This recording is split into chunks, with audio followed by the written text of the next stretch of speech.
Привет. Мы приехали к иммиграционной станции, куда принимали этих иммигрантов. И вот они здесь в бараках жили.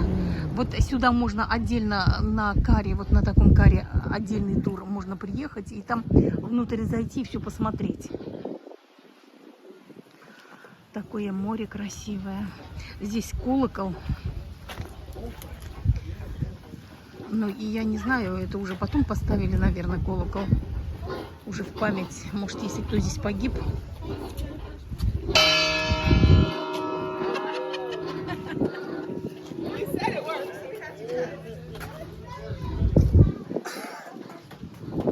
1910 году.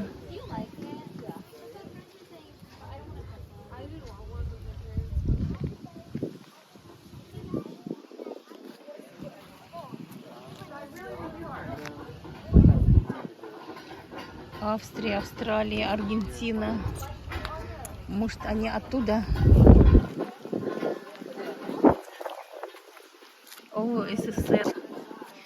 Так, Антигва, Бритиш, Норс, Вареночайл, Чехословакия, Англия, Греция, Гондурас, Индия, Люксембург, Нидерланды, может быть, Поланд, Польша, Сингапур, Тасмания и этот СССР. Они между 1910 и 1940 1 миллион из 80 стран был в процессе, я это слово не знаю, предварен, наверное, в иммиграционную станцию. Должны прибыть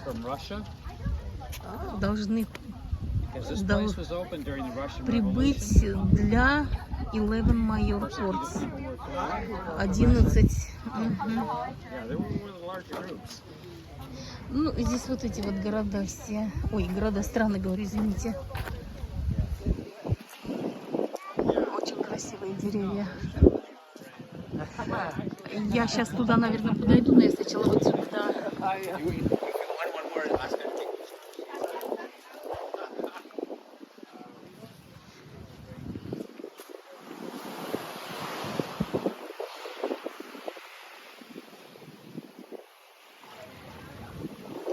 Ричмондский мост вот это.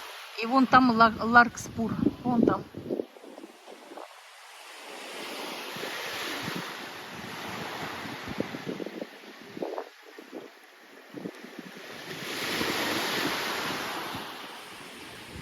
Здесь уже Ричмонд, Беркли, Окленд, вот так.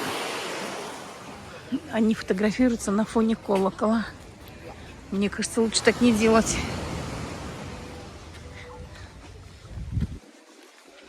Так, извините, я сюда зашла. Пойду я вон туда, быстренько схожу. Эти таблички посмотреть. Я не знаю, они здесь погибли или как. Ну, в смысле, как погибли? Умерли? Ну, там, от болезней. Или еще от чего-нибудь. Навряд ли их здесь убивали. Кто их здесь будет убивать? Никто.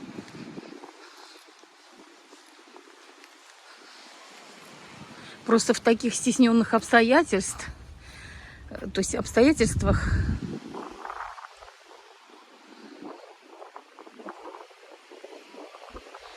когда они здесь прибыли, умирая вот в 23-м году.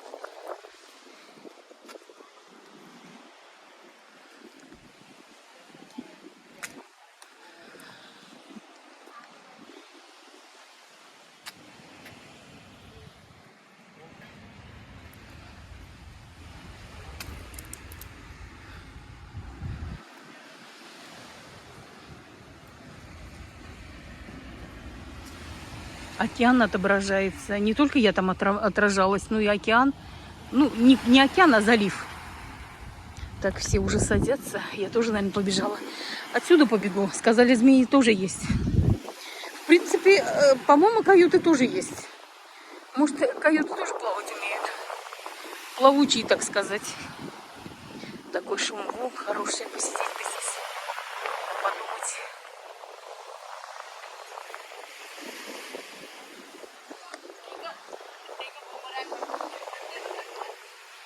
Вот они на фоне этого колокола фотографировались. Так, не наступить бы сюда. Швеция, турки. Этот Аргентина, Бразиль, Бирма, Колумбия, Дач Ист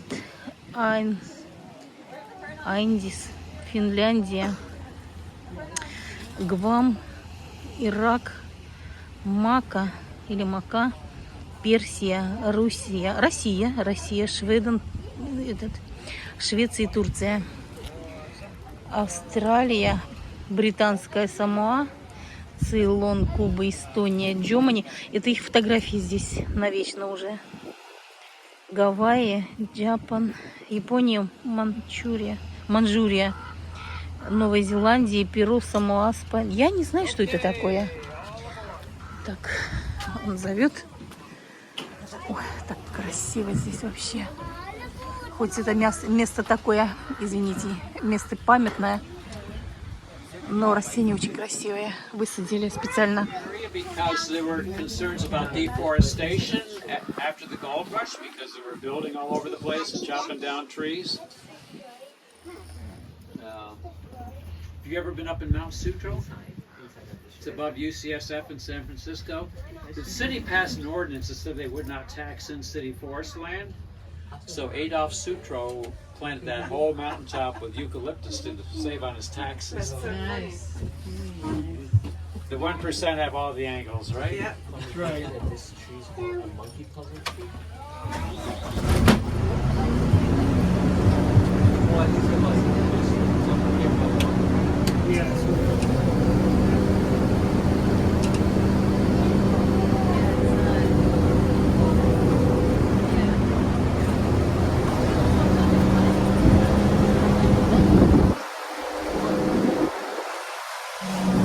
Welcome back. The yellow building just ahead was the station's central heating plant. The tram will curve left and climb up the hill past the men's barracks. Dale Chang remembers entering these barracks. We go in to our barrack, and the door was closed and locked from the outside. God will stay out there. Was that what they do? I don't know what happened. I didn't do anything wrong. I'll come back in jail. That's the way I feel. All Chinese interns on Angel Island had to prove they were related to a U.S. citizen before they could enter the country. But family relationships were not always documented. Just ahead on the right, you'll see the front of the men's barracks. Husbands and wives were separated until their identities and their ancestry had been established. Each immigrant's fate depended on the outcome of official interrogations. Some waited weeks before being called. Interrogation sessions could last several days.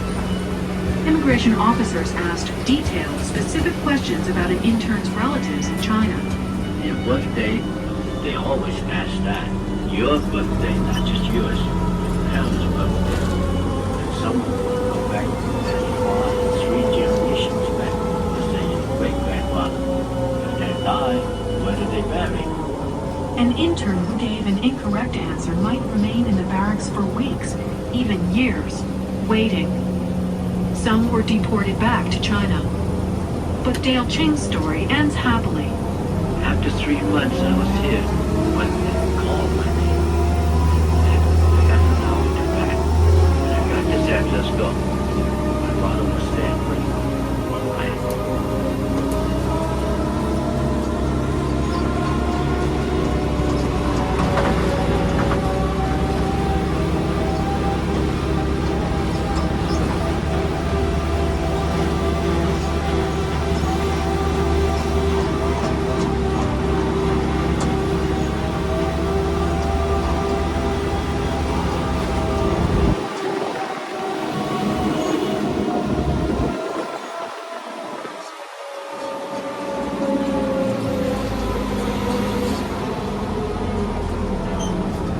During World War II, the United States repealed the Chinese exclusion laws.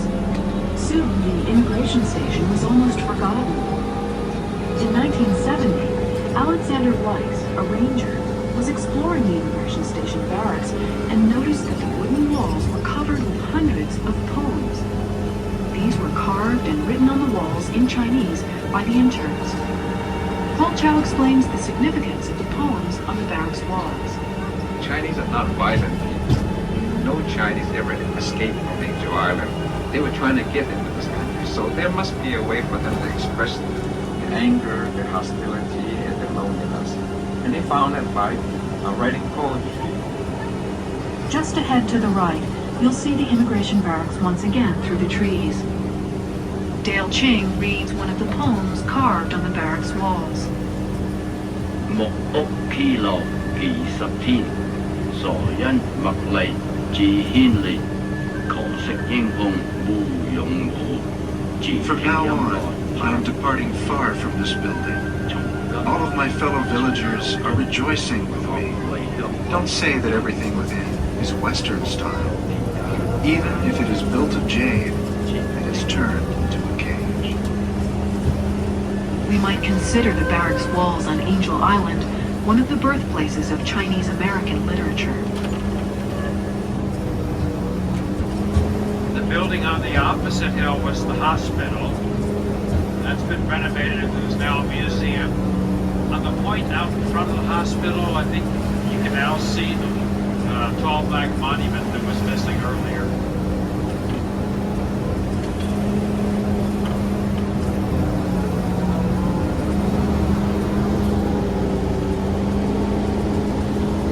This fence on our right is a replica of the fence that was originally here.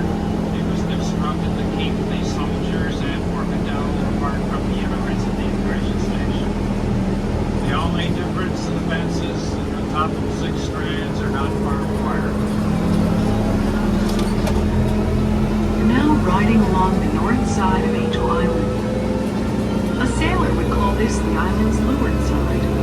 Its climate is milder than on the windward side, facing the Golden Gate. It's often dramatically warmer over here. As a result, you also see a different variety of vegetation. Predominant winds and exposure to the sun on the north side is much more gentle. It's conducive to growing trees. There's a nice mosaic, some grassland, but mostly forest. Those big trees, no berry trees. We're nearing Point Campbell, the northern tip of the island. The Richmond-San Rafael Bridge may be visible to the north. Water from the Sacramento River flows under this bridge on its way south to the ocean. Beyond the Richmond-San Rafael Bridge, at the north end of San Francisco Bay, is San Pablo Bay. Beyond it is Suisun Bay, and beyond that, the mouth of the Sacramento River. As we round the curve, you might be able to see different colors in the waters of Raccoon Strait. The variation in color shows where the current from the Sacramento River collides with the tidal flow coming in through the Golden Gate. Silt gives the fresh water a more murky or even brownish appearance. Salt water tends to be darker and has more of a blue or green tint. The island is influenced by a lot of different currents. And the strongest currents of all are in Raccoon Strait. The currents there can get up to 6-7 knots. At 162 feet, Raccoon Strait is the second deepest channel in the bay. Only the Golden Gate is deeper.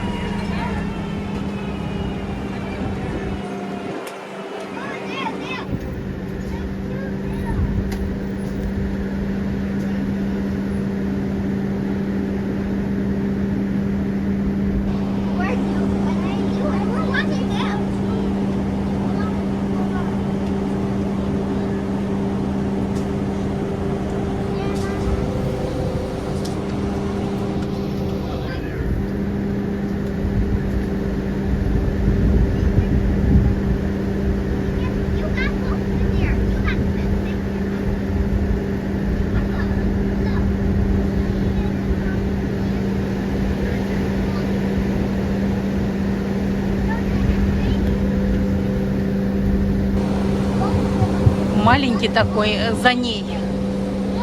У него даже пятнышки еще не сошли сзади, вот на задней ноге.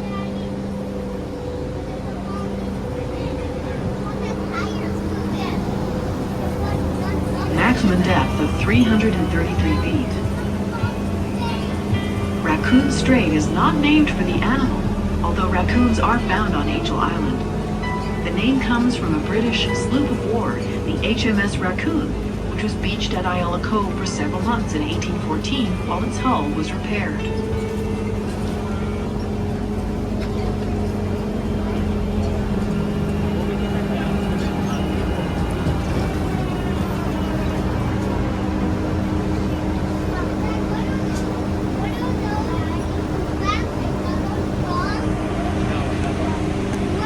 Ayala Cove, where we began, is the final historic site on our tour. In 1892, it was known as Hospital Cove.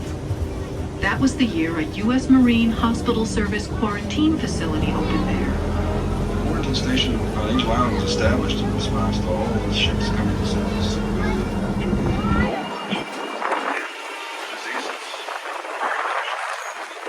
Ships came to port in San Francisco from all over the world. Many of them sailed here from the Pacific, where the ships and their passengers could be exposed to diseases such as smallpox, typhus, tuberculosis, malaria, diphtheria, or plague. When these ships came through the Golden Gate, public health authorities boarded and inspected them. Agents who went out with the pilot were trained epidemiologists, we call them, specialists who would look on board and look at the ship's manifest to see whether or not there was any communicable disease aboard. If the agents determined that the vessel had been exposed to so-called tropical diseases, the crew and passengers stayed at Hospital Cove while the incubation period ran its course. Meanwhile, ships and their cargo were deloused with cyanide and sulfur fumes. They were also disinfected with superheated steam generated by the engines of the USS Omaha, a naval warship on loan to the quarantine station. They would just generate steam, pump it into the holds of these ships. It would kill then vermin like rats that would carry, freeze. The steam was pretty effective at killing everything. As public health measures improved, quarantine detention became obsolete. The station finally closed in 1952. For practical purposes, Angel Island's days in the limelight ended after World War II. The island's splendid romantic isolation from San Francisco finally made operations here too costly to continue. The Army left for good in 1962, just short of 100 years after they built Camp Reynolds.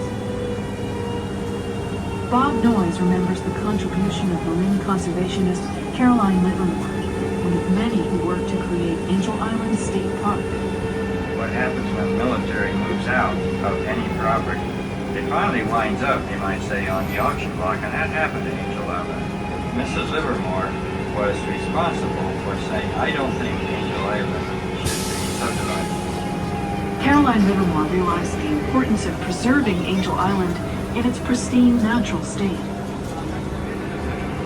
In 1954, 2 years after the quarantine facility at Ayala Cove closed, the federal government gave the 7 acres of the cove to the state of California.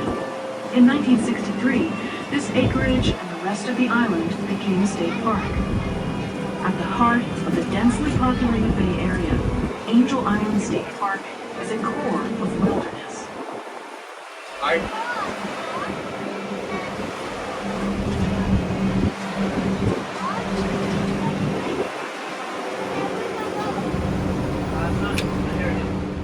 Путешествие закончилось. Мы остановились и вышли все. Ну, в общем, чаевые, мне кажется, надо давать. Я дала $5. Ну, все давали. Боут стоит, но непонятно. Если он в Тибурон идет, то это не то. Надо, чтобы из Тибурона здесь, а потом сюда, а потом в Сан-Франциско. Сейчас посмотрим.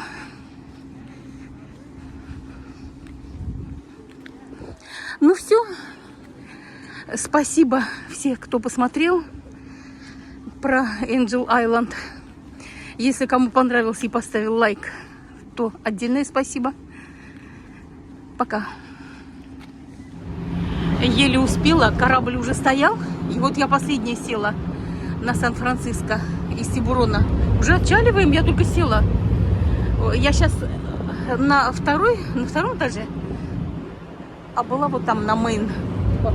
А в принципе здесь можно было бы и спуститься. Вон лестница есть. $9 стоит из этого острова, с этого острова Angel Island до Сан-Франциско.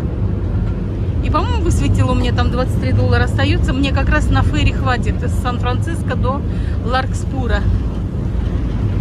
Ой, какие траты, ужас.